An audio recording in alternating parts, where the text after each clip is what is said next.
Welcome to Luca is a Billionaire, where the only thing I invest in is your answers.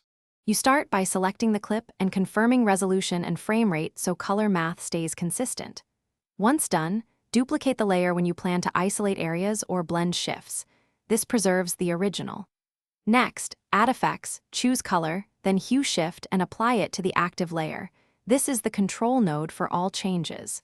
Make sure to position the playhead where you want the change to begin so keyframes land precisely and your workflow stays efficient.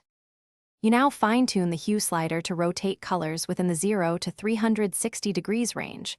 Small moves can produce big visual changes, so nudge in 5 degrees increments when precise color matching matters.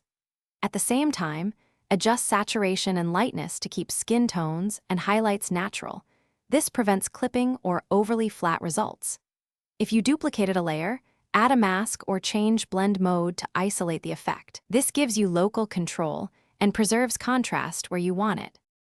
You finish by animating hue and saturation with keyframes, easing in and out to avoid abrupt jumps. This gives cinematic flow.